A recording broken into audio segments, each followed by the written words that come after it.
Living in Virginia, you're in the fast lane on the information superhighway. We've invested $3 billion in Virginia's broadband network to give you one of the fastest internet connection speeds in the world, so you can build relationships, bring new business to our state, and meet the future of education. It's amazing what we can do together. Visit VCTA.com to learn how broadband connects the Commonwealth.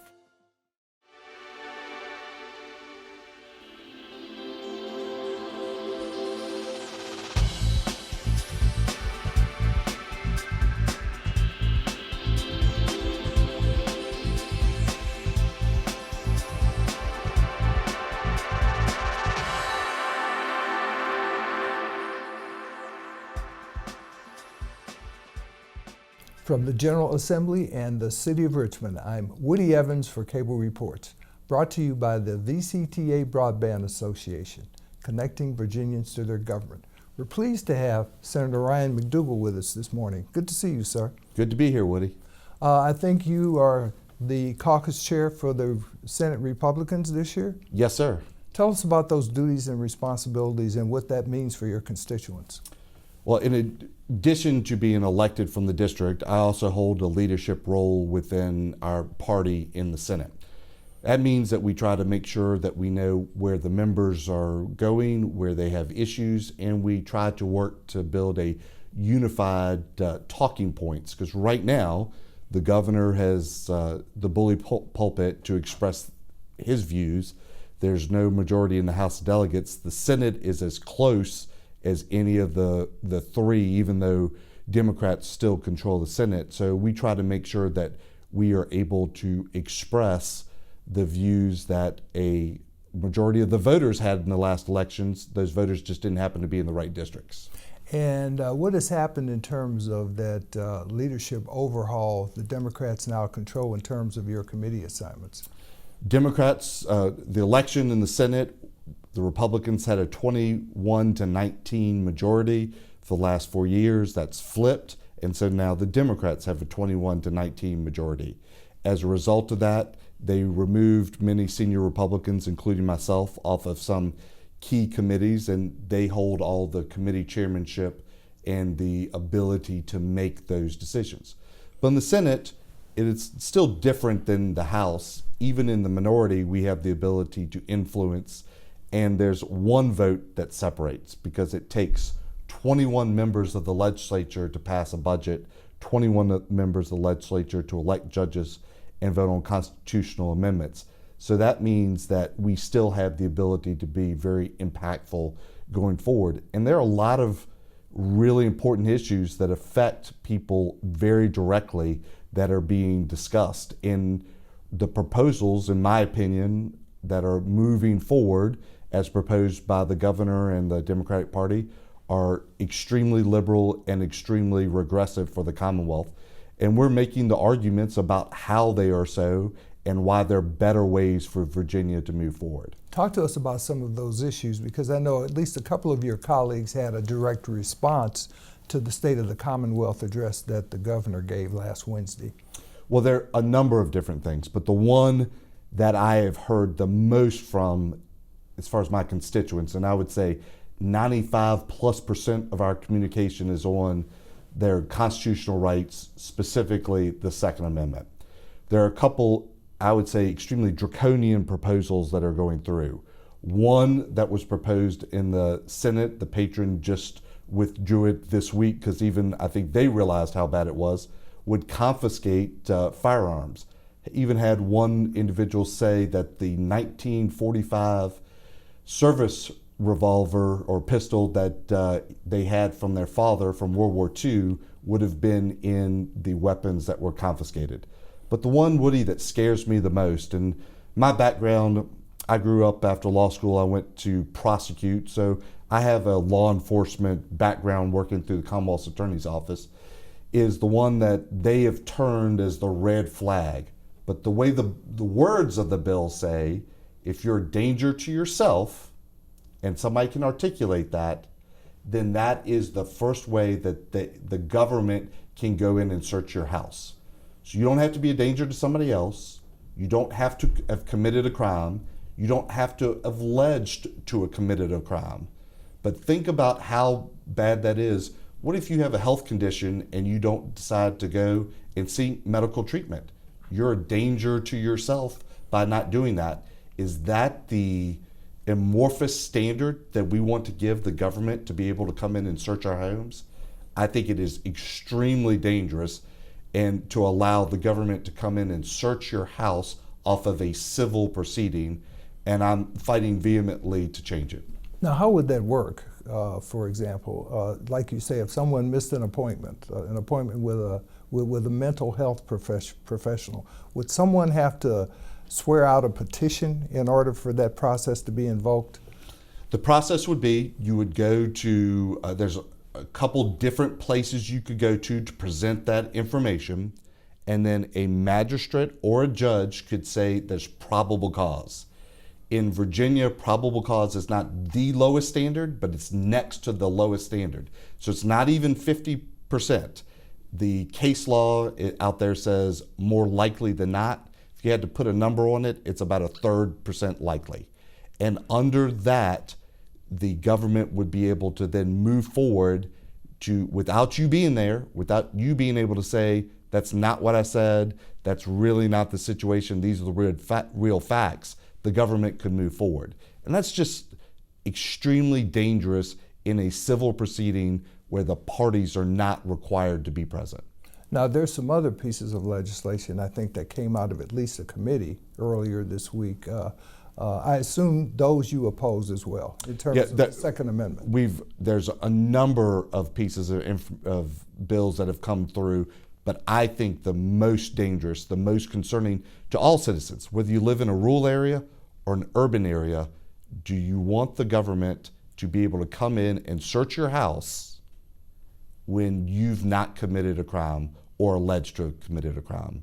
And I think that is a dangerous, dangerous road for us to go down. Now, what about the proposals overall in terms of the budget that the governor presented? What are some of the issues that you have concerns about? What are some of the things that you like about the budget proposals? I'll say a couple good and a couple bad. So one of the things that I was really bothered about was that the governor in his budget spent hundreds of millions of dollars, but did not put any funding toward teacher salaries until the second year of the budget, which means it would only be in a short period of time, and a very short period of time, while the governor is still in office. The reason you do that is because you're not sure the money is going to be there, and you don't want to have to live with that budget restraint as you are governing. So I've put in amendments that would increase teacher salaries this year and next year to continue to bring them up. And if we have more money, I don't understand why the governor would not put that into teacher salaries. The other thing in the budget that I was very concerned about, we fought very hard to return the federal tax benefits back to our constituents. And last year we were able to put over $1 billion in the pockets of Virginians. In this budget, the governor takes part of what could have been used to go back, part of those federal tax dollars, and spends it, but then it's not even spent on priorities like teacher salaries.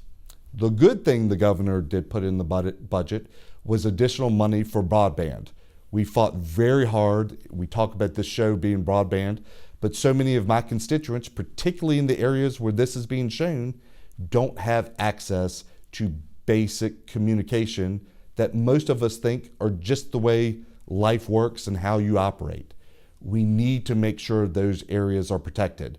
So I've put in a number of proposals in addition to what the additional money the governor put in the budget, put in requirements that economic development funding can be no greater than broadband funding. That's a bill that's out there.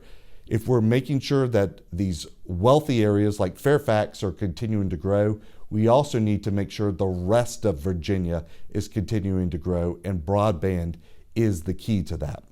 I also put in money, there are some pools out there that only certain areas of the state can access for resources for broadbanding, and one of those is called the Tobacco Commission funding. The Northern Neck and Middle Peninsula were the original tobacco producing areas of the Commonwealth when the settlers first came. We need to have access to those resources so we can expand broadband. So there's a lot, as we look in the budget, there's a lot to be very concerned about.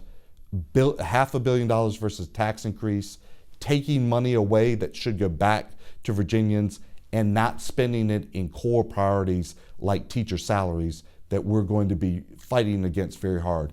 But there is some good, broadband being really the biggest positive item out there. Back to education, teacher salaries. What's happening with lottery revenues? Because as I understand it, those revenues, generally speaking, go to education. Well, as the governor's budget, I think those by Constitution have to go into education. But the question is, when you put those dollars into education, then do you take dollars you would have already had to education and move them elsewhere? I think the governor is funding some additional education spending because we're required to. Every time we produce a new budget, we do what we call re-benchmarking. So we go back and look at localities like Lancaster, Richmond, Northumberland, Middlesex, and say, how many students do you have? What were you spending on teacher salaries? And we re-benchmark their allocation from that. So as a result, you have more students, the costs are greater, that re-benchmarking number always goes up. So we're always spending more money year over year in education. But as a percentage of the budget, education funding is not going up because Medicaid funding is growing exponentially and taking over more and more of the budget. And that is our single biggest cost driver out there. I want to talk about that a little bit later because I think that's a very important issue that you raised. There are these machines in local retail establishments now that people are using they're games of chance, if you will. And as I understand it, that's having a negative impact on lottery revenues. The lottery presented to us this fall that occurred. There was an opinion that came out from the administration in June that a lot of individuals not from Virginia thought that they could put these machines, and they call them gray machines, but most of us would refer to them as slot machines. And you might see them in your local convenience store or local establishment, restaurant. And the lotteries indicated that is reducing their revenue substantially. There are a number of different proposals, and we've not gelled on a solution to either ban those gray machines, to tax them, or regulate them in some way. There are some machines that are legal that are games of skill, but the ones that have just sprung up since June. So if you didn't see it before June, you saw it after June, it's likely one of these, and that is hurting the lottery money. I think we heard about $40 million they thought the revenues could be down this year. Now back to Medicaid, I believe you have an initiative dealing with a Medicaid oversight initiative. Woody, I think we talked about this last year. I was very concerned when the administration missed the Medicaid forecast by almost $500 million. Talk about teacher salaries. We could have increased teacher salaries 10% and had money left over with that just missing of the forecast. So I have a proposal that was defeated last year, but we're trying again this year, is defeated in the House of Delegates, to try to put a Medicaid oversight, make it independent. So the executive branch nor the legislature, regardless who's in control, Republicans or Democrats, are looking and objectively getting that information so we can properly forecast what our expenses are. The estimates have changed dramatically over the last couple months. And miraculously, as spending pressures in other areas have increased, the estimates of what the financial requirements have been went down. I'm very skeptical that those are accurate.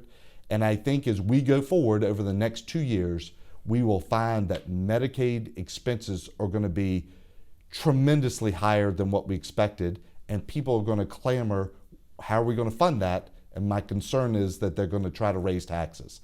And I'm fighting to make sure we're talking about true numbers, accurate numbers, in a nonpartisan, non-biased way.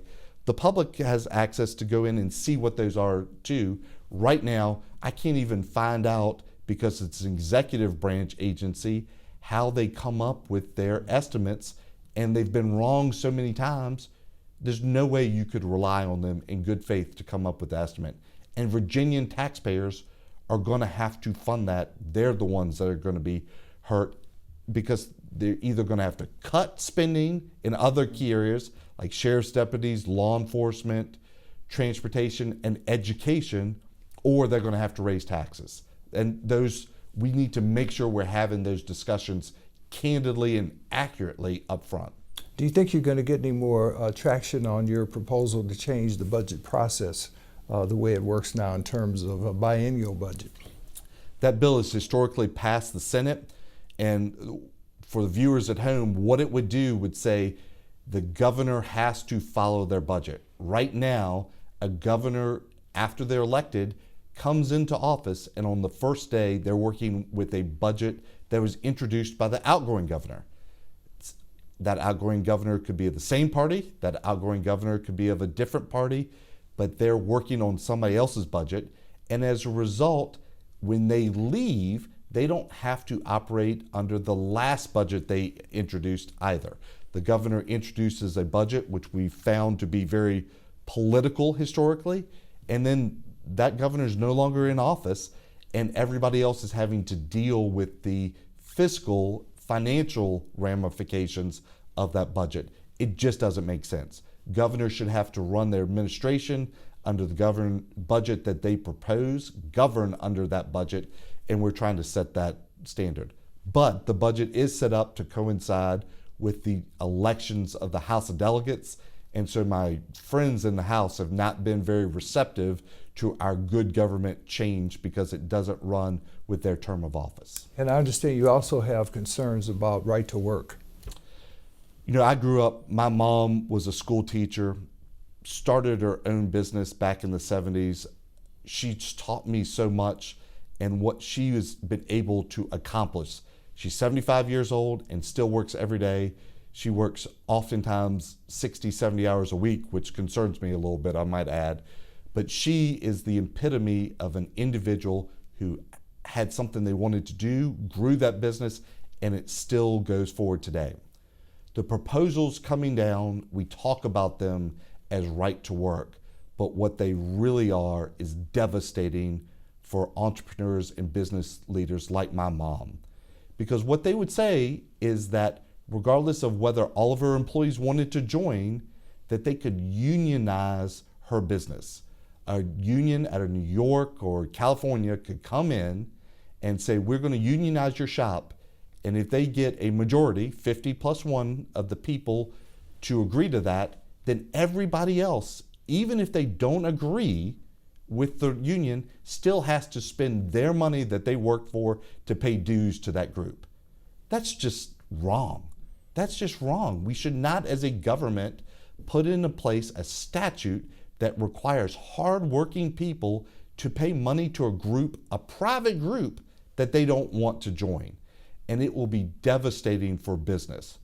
I am unfortunately very concerned with that proposal and a number of others moving through the process, that you will see Virginia, where we're ranked top for business now, that we will plummet in those standings in 12 months. If we continue on this path of trying to increase taxes, making it harder for businesses to operate and exist, and making individuals have to pay money to a group that they don't want to join, that will be devastating for Virginia. And we're fighting very hard to stop it. Turning directly back to your district, talk to us about the needs of the Norris Bridge. We've been fighting. The Norris Bridge is the bridge that goes between Middlesex and Lancaster County and Whitestone, but really connects the entire lower northern neck. Not only for commerce, you like to eat oysters, a lot of the oysters coming out of Virginia move across the Norris Bridge, but also for people just to be able to socialize, to get to other parts of the Commonwealth, and for safety to be able to have emergency vehicles move back and forth. That bridge is very old. It is not in the best condition. If you go across it, it is a very scary drive. And last year we fought to create a fund to try to deal with the Norris Bridge and other superstructures like that that are old. Concerned that that now is not moving as quickly through the administration as it should. So we've put forward a couple proposals. One of those proposals would put money this year to go to jump-starting the funding of the replacement of the Norris Bridge. So it'd be one-time funding, but with that, we can move the process along quickly enough so that we could do it cheaper and it could be accomplished in a reasonable time frame. And that's a key to not only commerce, economic development, but also the safety and just pure life enjoyment of our constituents. And we're working very hard to get that done. Now, how does this relate, if at all, to smart scale, the criteria to determine where funding is going to go in terms of transportation needs? Woody, unfortunately, as smart scale has been implemented, it's really benefited two parts of the Commonwealth: Northern Virginia, Fairfax County, and Hampton Roads. And the rest of Virginia is having an extremely difficult time meeting the criteria for smart scale, in large part because of our regional funding model is not able to be there. Particularly our rural jurisdictions that are not large in population but still have needs, it's very difficult for them to qualify for smart scale. And so it has not been a viable solution, even though we've tried to explore it. So those who come with money to the table because they're able to tax themselves locally have an advantage, as I understand it. That's pretty much it in a nutshell. Talk to us a little bit more about healthcare needs, especially because this issue's been around for quite a while. The certificate of public need and all the exemptions that are occurring because I don't know if there's an unwillingness or just a lack of enthusiasm of addressing the broader issue. Healthcare is complicated. It is very complicated. But one of the things that constituents have told me for years and years is they want to be able to buy insurance and they want to be able to go to medical professionals in their area. We have tried very hard to make that insurance more affordable with groups being able to come together, farmers and watermen. Those attempts have been thwarted by this governor, has vetoed those bills. But one of the other ways to tackle that solution is free market and allowing doctors or nurses to come into an area and set up the ability to provide those medical services and let the citizens make those choices. Right now, that is regulated by the government. You have to get a certificate of public need, a very lengthy and expensive process, and your competitors will fight against you for being able to set up that operation. One of the proposals that I introduced last year and again this year is to get rid of that certificate of public need and let the free market work and people come in. But through that, there's a second proposal out there that I think is very important, and that is the term balance billing or surprise billing. And that is now, even if you have insurance, you could go to a hospital and have an emergency procedure done, and that hospital not have the anesthesiologist or the radiologist or the ER doctor in your insurance group. And all of a sudden, you go home and you get a surprise bill that your insurance does not cover. That's just wrong. So I introduced legislation last year. It moved a long way down the process. And then in negotiation with the House, it was defeated, but we're going to try again this year.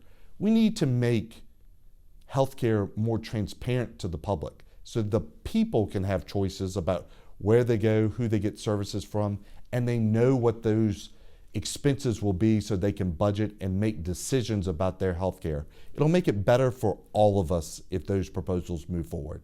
Under your particular proposal regarding the certificate of public need exemption, I take it there's an entity that your constituents want located there in order to provide them essential health care services.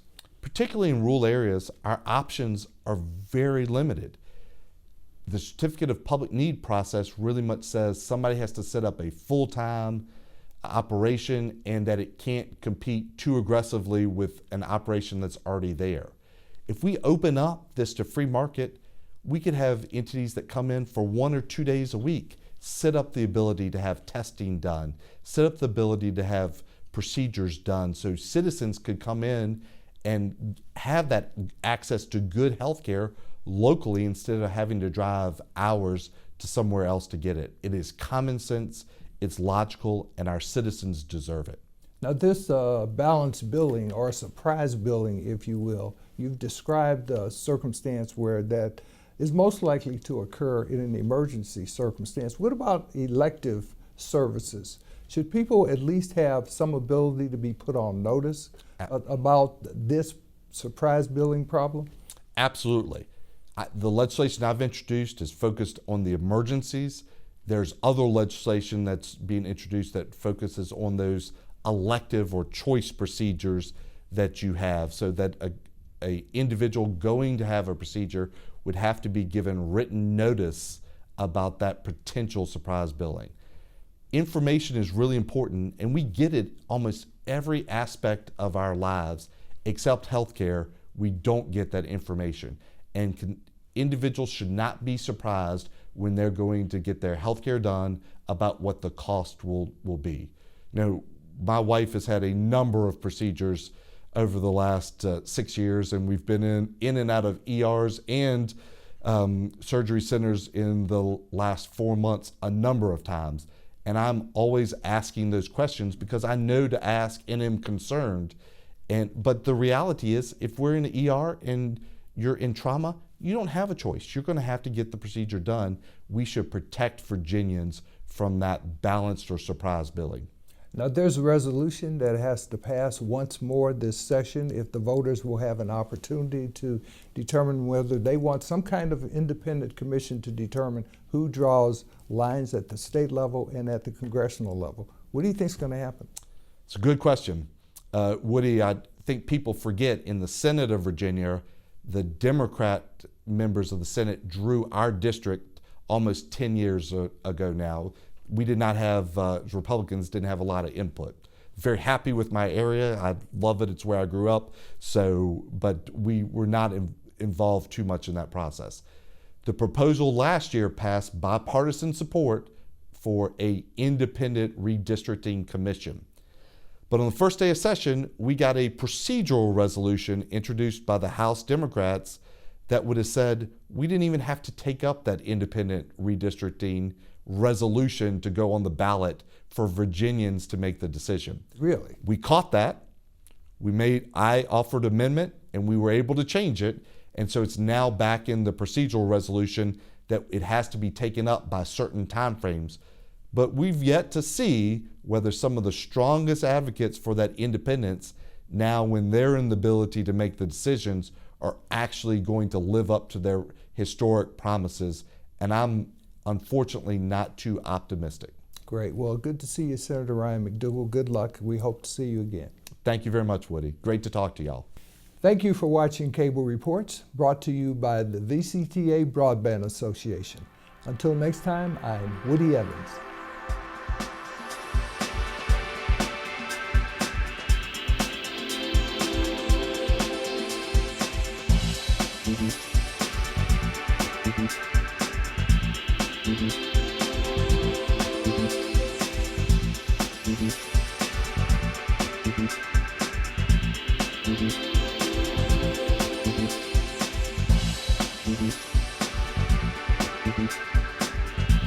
Mm-hmm.